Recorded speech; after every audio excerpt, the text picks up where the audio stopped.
प्यारे विद्यार्थियों, आप सभी को मेरा नमस्कार। मैं डॉक्टर नेमीचंद कुमावत, सहायक आचार्य हिंदी विषय, राजकीय महाविद्यालय की आपकी एस BA पार्ट थर्ड विषय हिंदी साहित्य के द्वितीय प्रश्न पत्र की आज की इस ऑनलाइन कक्षा में मैं आप सभी का हार्दिक अभिनंदन और स्वागत करता हूं।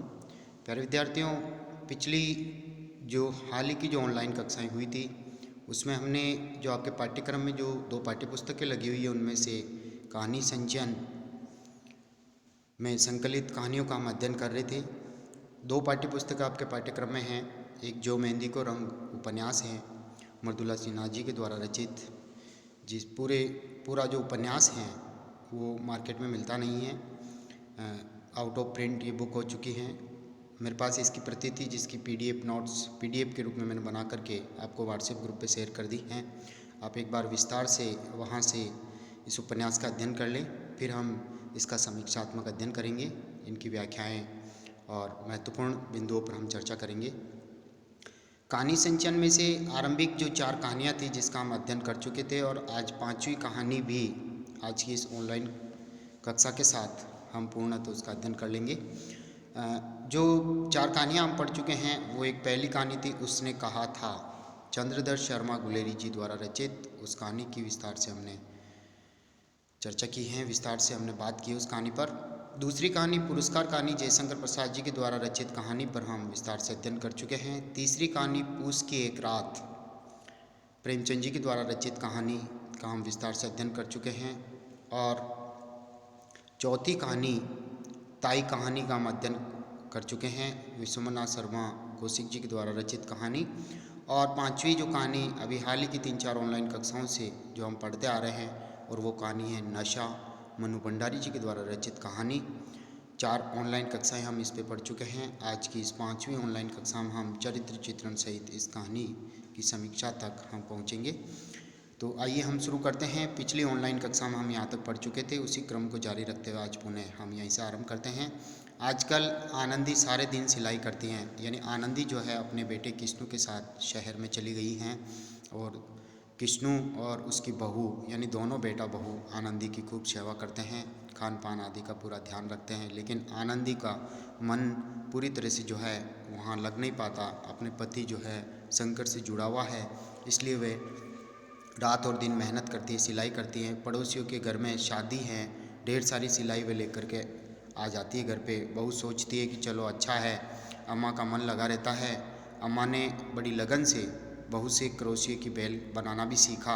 आनंदी की लीची जैसी गिचगिच आँखें और महीन धागे का फंदा आँखों पर जोर पड़ता है, पर वे छोड़ती नहीं क्योंकि ये कार्य वे लगातार करती जाती है। और इसके पीछे भी एक रहस्य है कि वे किसके लिए ये पैसा कमाना चाहती है, जबकि उसका बेटा खूब कमाता है।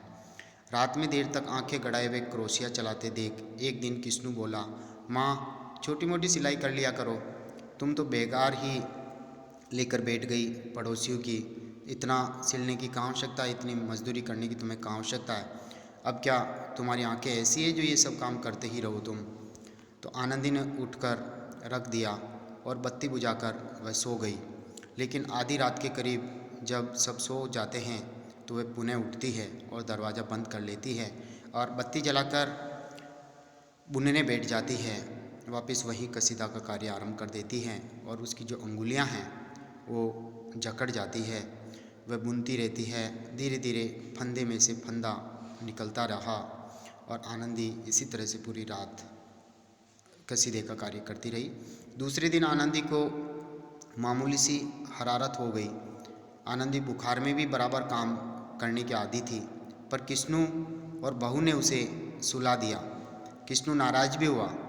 इस तरह सिलाई बुनाई करने की क्या ज़रूरत थी भला, बैठे बैठाए बुखार बुला दिया। यानी हम मना कर रहे हैं, बेटा बहू दोनों मना करते हैं उसको मेहनत करने के लिए, ये कसीदे का कार्य करने के लिए, लेकिन आनंदी का मन फिर भी नहीं मानता और वो करती जाती है। लेकिन इसके पीछे एक रहस्य छिपा हुआ है जो अंत में अभी प्रकट होगा। मैं तो अच्छी हूँ, तुम लोगों ने ज़बरदस्ती मुझे बीमार बना दिया है, मैं वैसे ही अच्छी हूँ। अच्छा तुम बिस्तर से मत उठो, देखो माँ को उठने मत देना। किश्नु जो अपनी बहू से कहता है कि माँ को उठने मत देना, इस बुखार में इसको आराम करते रहने देना। आऊँगा तो इसके लिए दवा लेते आऊँगा। देवी देवता जैसे हैं उसके बेटे और बहू, यानी देवी देवता जिस तरह से दूसरों का उपकार ही करते हैं अपने लिए कुछ नहीं चाहते, उसी तरह से बेटा और बहू आनंदी की सेवा कर रहे हैं। कितना ख्याल रखते हैं उसका, जाने कौन सा पुण्य किया था उसने। यानी आनंदी को ऐसा लगता है कि मैंने पूर्व जन्म में ऐसा कौन सा पुण्य किया है जो आज मुझे सेवा का इतना अवसर मिल रहा है, मेरी सेवा हो रही है। उसने जो उसका बुढ़ापा, एक तरह बुढ़ापा इससे सुधर गया, एक ठंडी सांस उसके कलेजे से निकल गई, संतोष की या विषाद की सांस वह स्वयं ही नहीं समझ पाई। एक कलेजे से ठंडी सांस निकली जरूर है। किष्णु दवाई लेकर लौटा तो आनंदी तकिए के सहारे बैठी अपनी अकड़ी हुई उंगलियों को देख रही थी। उनमें दर्द हो रहा था। जब तक हाथ चलते रहे कुछ पता नहीं चल लगा था उसको, पर अब तो जरा सा हिलाने से भी उसको दर्द होता है। किष्णु को देखते ही उसके हाथ चादर के अंदर, यानी उसने अपने हाथ चादर के अंदर ढक लिए और वो जो पीड़ा है बेटे को पता नहीं चलने पाए, इसलिए उसने हाथ जो है चादर के अंदर ढक लिए। क्या बुखार है माँ, क्या खबर है माँ, कैसा बुखार है। और आनंदी के पास बैठकर उसने उसका हाथ खींचकर बाहर निकाला। आनंदी जैसे दर्द को पी गई, बेटे को एक तरह से एहसास भी नहीं होने दिया कि हाथों में इतनी जकड़न और इतना दर्द है कसीदा करने के कारण, सिलाई के कारण। बुखार तो इस समय नहीं लगता माँ, पत्नी को पुकारते हुए किष्णु बोला। अरे सुनती हो, जरा एक गिलास पानी लाना, अम्मा को दवाई देनी है। और फिर जेब से पुड़िया और शीशी निकालने लगा। तभी देखिए अचानक कहानी में एक नया मोड़ आता है, और वो मोड़ ये है, तभी पड़ोसियों का एक 10 साल का लड़का हाथ में एक कागज़ का छोटा सा टुकड़ा लिए हुए प्रवेश करता है। नानी जी, अम्मा ने ये रसीद भेजी है और कहा है कि देख लीजिए, पूरे 20 रुपये भेज दिए हैं। रटे हुए वाक्य की तरह वह बच्चा बोला और कागज़ उसने आनंदी की ओर बढ़ा दिया। रसीद 20 रुपये, आश्चर्य से किष्णु ने कहा। आनंदी के उठे हुए हाथ को पीछे छोड़कर उसने लड़के के हाथ से रसीद ले ली, और वह 20 रुपये के मनी ऑर्डर की रसीद ही थी। यानी कहने का तात्पर्य मनी ऑर्डर, 20 रुपये का मनी ऑर्डर कहाँ भेजा। माँ ने ये मजदूरी करके, सिलाई करके, रात और दिन सिलाई करके जो पैसे इकट्ठे किए, ये मनी ऑर्डर के माध्यम से किसके पास भेजे इसने पैसे, क्यों ये रात और दिन इतनी मेहनत करती है। और उस रहस्य का पता अब किष्णु को चलता तो अवाक रह जाता है। मनी ऑर्डर शंकर के पास भेजा गया था। किष्णु ने आनंदी की ओर देखा। जब पिता इतना अत्याचार करते हैं, उनके अत्याचारों से बचाने के लिए मैं तुम्हें यहाँ लेके आ गया हूँ शहर में, और वो अत्याचार मुझसे देखे नहीं गए तो 12 साल पहले मैं भाग भी गया था, और तुम लोगों को बिना बताए मैंने यहाँ घर बार बसा लिया। फिर मैं तुम्हें लेने के लिए आया, तब भी वह इसी शराब का आदी और तुम्हारे ऊपर अत्याचार करता है। उस अत्याचारी के प्रति तुम फिर उसको पिलाने के लिए 20 रुपये भेज रही हो, ऐसा क्यों। लड़का लौट रहा था, पर जैसे उसे फिर कुछ याद आ गया हो, वह लड़का फिर मुड़ा पड़ोसियों का जो लड़का था वह। अम्मा ने कहा, उसका सारा हिसाब साफ हो गया है नानी जी। यानी कहने का तात्पर्य अम्मा जी से जो 20 रुपये सिलाई की जो मांग रही थी वो पूरे साफ बराबर हो गए हैं, वो मनी ऑर्डर के रूप में 20 रुपये भेज दिए गए हैं। और वह लड़का दौड़ गया। आनंदी की अपराधी नज़रें, जैसे उसने अपराध किया है, पैसे कमा कर के पति के लिए भेजे हैं, तो एक तरह से अपराध मान रही है वो। और अपराधी नज़रें एक क्षण को किष्णु से मिली और फिर नीचे को झुक गई। ऐसा ही था तो तुम मुझसे कह देती माँ, रात दिन जूझ कर सिलाई बुनाई करने की क्या ज़रूरत थी। यदि ऐसा ही था, पिता के पास पैसे ही भेजने थे, तो तुम मुझे भी बता देती, मैं तुम्हें पैसे दे देता। ये रात और दिन अपने आप को इस तरह से जुझाने की क्या आवश्यकता थी। आनंदी की आंखों से टप टप आंसू बह रहे थे। यानी आनंदी पुत्र और बहू को बहुत चाहती हैं, इनके द्वारा सेवा सत्कार मिला है, लेकिन ऐसा ही सेवा सत्कार वह अपने पति को भी करना चाहती हैं। पतिव्रता नारी हैं, भले ही पति कैसा ही क्यों न हो, शराबी हो, किसी भी बुरी लत का आदतन क्यों न हो, लेकिन एक तरह से एक पतिव्रता नारी अपने पति की मंगल कामना ही करती हैं। भले ही वो कैसे ही मारता हो, पीटता हो, अत्याचार करता हो, लेकिन उसके साथ उसका जीवन जुड़ा होता है। ये भारतीय नारी की एक दर्द भरी कहानी है। अबला जीवन हाय तुम्हारी यही कहानी। मैथिली शरण गुप्त जी ने भी यशोधरा खंड काव्य में पंक्तियाँ लिखी है कि अबला जीवन हाय तुम्हारी यही कहानी, आंचल में है दूध और आँखों में पानी। यानी आँखों में तुम सहनशील बन करके हमेशा अश्रुधारा बहाती रहो, और आंचल में दूध का तात्पर्य तुम संतानोत्पत्ति वंश वृद्धि की करने का तुम मूल कारक हो। यानी कहने का तात्पर्य अत्याचारों के बावजूद भी वह अपने पति की सेवा करती है। इस कहानी में जो उद्देश्य उभर कर आता है वो कि भारतीय नारी सदा मानवीय संवेदनाओं से मंडित रही है, मानवीय संवेदनाओं से परिपूर्ण है, उसका हृदय भरा हुआ है। नारी को सामाजिक मर्यादाओं में रहना पड़ता है, कई आदर्शों का पालन करना पड़ता है, वे मानवीय संवेदनाओं से उसे मंडित होना चाहिए और पति से लगाव भी एक तरह का यहाँ नशा ऊपर करके आता है। तो प्यारे विद्यार्थियों, आज ये कहानी समाप्त होती हैं और मैंने पहले ही बताया था कि इस कहानी में जो प्रमुख पात्र हैं वो पात्र 3 ही हैं। एक शंकर इस कहानी का मुख्य पात्र हैं जो शराब का आदी होता है और आनंदी का पति होता है, और दूसरी आनंदी हैं जो शंकर की पत्नी है, और किष्णु जो इन दोनों का बेटा है।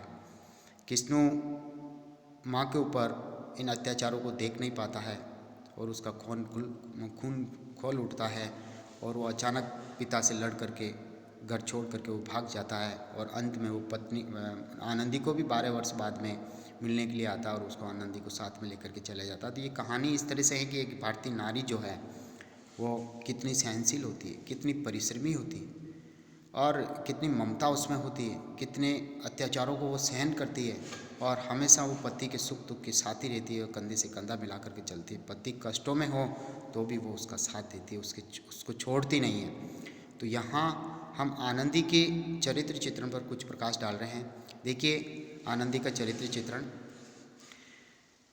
एक सहनशील नारी, यानी कहने का तात्पर्य जब ये नई नवेली दुल्हन बनकर के जब इस परिवार में जब वो आती हैं शंकर की पत्नी बनकर के, तो भी सास के द्वारा उसके ऊपर बहुत अत्याचार किए जाते हैं। वो सपने में भी नहीं सोच सकती थी कि ससुराल भी ऐसा होता है। खूब अत्याचार उसके ऊपर हुए और उसने सास को ही बहुत कुछ माना, लेकिन अंत में एक दिन उसको पता चलता है कि सास मेरे लिए कुछ नहीं, मेरे लिए पति सब कुछ है। पति शराब का आदी था और माँ के पास इतनी आंखें नहीं थी कि उसकी दुर्गुणों को वो देख सकें। तो कहने का तात्पर्य, शंकर जो है हमेशा शराब पीता रहता था और इसी शराब के कारण घर में दरिद्रता आ गई थी। खेत खलिहान सब बिक गए थे, गाय भैंसें सब बिक गई थी, जो गहना आभूषण जो इसको मिले थे वो सब कुछ बिक चुके थे, दरिद्रता आ चुकी थी और इसके ऊपर अत्याचार हो रखे थे और चुपचाप सहनशील होकर के सब सहन करती रही। एक तरह से पति के सारे अत्याचारों को ये मौन रह करके चुपचाप होकर के सहन करती रही, मार खाती रही, पीटती रही, लेकिन मेहनत मजदूरी करके हाथों में भले ही छाले पड़ जाए लेकिन पति को पीने के लिए 2 रुपये जरूर ये रात और दिन करके देती थी। तो ये सहनशीलता एक भारतीय नारी का जो गहना है वो यहाँ आनंदी में चरितार्थ हुआ। परिश्रमी है क्योंकि रात और दिन ये कमाती हैं और एक तांबे की जो कटोरी है उस कटोरी में वो मजदूरी के पैसे उसमें रखती है और शंकर जब भी आता है उससे वो पैसे छीन करके चला जाता है और शराब पी करके आता है। तो ये रात और दिन पीसती रहती है, पड़ोसियों के घर जाते पीसती है, शहर में जाती है तब भी ये परिश्रम करती है, पड़ोसियों के कपड़ों की सिलाई करती है और अपने पति के लिए 20 रुपये का मनी ऑर्डर भी ये बेचती है। तो ये परिश्रमी लगातार ये जीवन में संघर्ष करती रही, परिश्रम करती रही और चिंतनशील भी हैं। चिंतनशील इसलिए कि मैं मेहनत मजदूरी नहीं करूँगी तो मेरा घर बार कैसे चलेगा, और साथ ही इतनी चिंता करती है कि इस शराब की लत ने एक तरह से जीवन को बर्बाद कर दिया है। 2 संतानें चल बसी है और ये पति जो है ये इसके बिना रह नहीं सकता, इसको पीना ज़रूरी है, इसको बचाने के लिए शराब ज़रूरी है इसके लिए। तो वो रात और दिन मेहनत करती है और कमा के पैसे उसको देती है। ममतामयी माँ है, जब उसका बेटे के ऊपर जब मार पड़ने वाली थी तो उसको कहती कि किष्णु बेटा तू भाग जा, हट जा यहाँ से। तू पिता के ऊपर हाथ उठाता है क्योंकि पिता जो है माँ के ऊपर हाथ उठा रहा था तो बेटे के द्वारा 12 साल के बेटे के द्वारा देखा नहीं गया, तो फिर भी वह अपने बेटे को बचाती है और जब बेटा भाग जाता है लड़ करके तो भी वह अपने पति से कहती कि मैं तुम्हारे लिए सब कुछ करूँगी, तुम्हारे जीवन पर गुलामी करूँगी, या मैं तुम्हें छोड़कर चली जाऊँगी, मेरे बेटे को ढूंढ के ले आओ, मैं उसको लेकर के कहीं चली जाऊँगी, मैं तुम्हें परेशान नहीं करूँगी। लेकिन शंकर कुछ भी नहीं कर पाता है और वो रात और दिन मेहनत करती रहती है और पुत्र के वियोग में वो घुट करके जीती है। और एक दिन पुत्र की चिट्ठी आती है और वो पिछली सारी स्मृतियाँ उसके सामने आ जाती है। तुलसी में वो पानी डालती है, दीपक जलाती है और मन्नत मांगती है कि मेरा बेटा स्वकुशल लौटे और मुझे यहाँ से ले चले। तो बेटा उसको लेने के लिए भी आता है। तो अब एक तरह से बेटे के प्रति प्रेम भी है, उसके बटुए से 2 रुपये निकाल के वो पति को भी दे देती है, तो फिर भी वो बेटे को कह नहीं पाती, गले में ही उसके शब्द अटक जाते हैं। और साथ ही बेटा और बहू कितनी उसकी सेवाएं करते हैं और बेटा और बहू के प्रति उसकी भी भावनाएं ऐसी है कि ये दोनों देवी देवता मेरे लिए। तो एक तरह से ममतामयी माँ है, तभी तो पुत्र के प्रति वात्सल्य भाव झलका है। और अंत में पुत्र भी वात्सल्य भाव दिखाता है, माँ के प्रति अपना प्रेम दिखाता है कि यदि मनी ऑर्डर भेजना ही था 20 रुपये का, तो तुम इस तरह से मेहनत मजदूरी करके क्यों कष्ट से रही हो, मुझे बता देती, मैं ही पैसे दे देता। तो ये ममतामयी माँ है, पुत्र की कामना है, पुत्र की चाहना है, पुत्र को अंत तक ये चाहती है। और पुत्र मतलब एक तरह से पति को भी नहीं छोड़ पाती और पुत्र को भी नहीं छोड़ पाती, दोनों के प्रति प्रेम प्रदर्शित होता है और प्यार लगाव से ये युक्त हैं। पति से भी घनिष्ठ प्यार है इसका, सास के प्रति भी था। सास कैसे भी इनको भला बुरा कहती, लेकिन हर कहना उसका मानती और एक तरह से शंकर का कहना भी ये मानती हैं। और लाड़ और प्यार से युक्त का तात्पर्य बेटे और बहू से भी ये प्यार करती हैं। और अगला जो बिंदु उभर कर का आता, मिलनसार स्वभाव है। एक तरह से ये पड़ोसियों के पास में मिलती भी है, जुलती भी है और अपने घर गृहस्थी को ये चलाती है। और जब ये बेटे के पास शहर में जाती है तब भी ये पड़ोसियों के पास जाती हैं, सबसे मिलती है, जुलती हैं। और जब इसको गांव में जब विदा करते हैं तो भी पड़ोसियों की औरतें आती हैं और ये अपनी दुख भरी कहानियाँ सबको सुनाती है। तब भी उन औरतों ने कहा था कि बेटा तू इसको ले जा, इस कसाई से इस गाय को बचा ले, यानी इस भोली भाली स्त्री पर जो अत्याचार हो रहा है वो अब देखे नहीं जा सकते, तो इसको ले जा।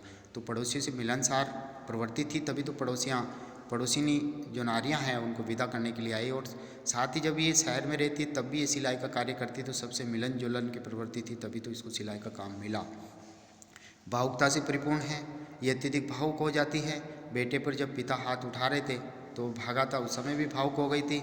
और जब ये छोड़ के एक तरह से घर छोड़ करके जब पुत्र के साथ जब जा रही थी, विदा हो रही थी, तब भी ये रास्ते में सोच रही थी, संध्या हो गई, वो कहाँ शंकर कहाँ है, कैसा है, कहाँ बैठ के पी रहा होगा, रोटी रूखी सूखी रोटी कैसे उसको खा रही होगी। और वो भावुकता से परिपूर्ण जब बेटे के साथ बैठ के खाना भी खा रही होती तब भी कहती कि हाँ तो दो सब्जियाँ, घी लगी हुई रोटियाँ, गरम गरम फल के, और वो कि वही तस्वीर शंकर की उसके सामने घूम जाती है कि घर के अंदर अंधेरा है, रसोई है, सूखी रोटियां हैं, कोई तरकारियां नहीं, शंकर कैसे उसको खाता होगा। तो ये अत्यधिक भावुक हो जाती है। बेटे के प्रेम में भावुक, पति के प्रेम में भी ये भावुक, पड़ोसियों के साथ भावुकता सब जगह है। आदर्श नारी है ये, एक भारतीय आदर्श नारी। जिस तरह से पति को सब कुछ मान करके, पति परमेश्वर मान करके उसकी सेवा करती है, उसी तरह से इसने सेवा की। और अंतिम समय में जब ये पति को छोड़ के चली जाती तब भी मेहनत मजदूरी करके उसके पीने के लिए, उसकी जीवन अभिलाषा को बचाए रखने के लिए उसको 20 रुपये मनी ऑर्डर भेजती है। पतिव्रता है ये, पति के खिलाफ जाती नहीं। पति हर तरह से इसके ऊपर अत्याचार करता, चुपचाप सहनशील बन करके सहन करती जाती है। और पति के सुख दुख की साथी है ये। पति हमेशा दुखद स्थिति में होता है तो उस मेहनत मजदूरी करके रात और दिन एक करके इसने पति का साथ दिया।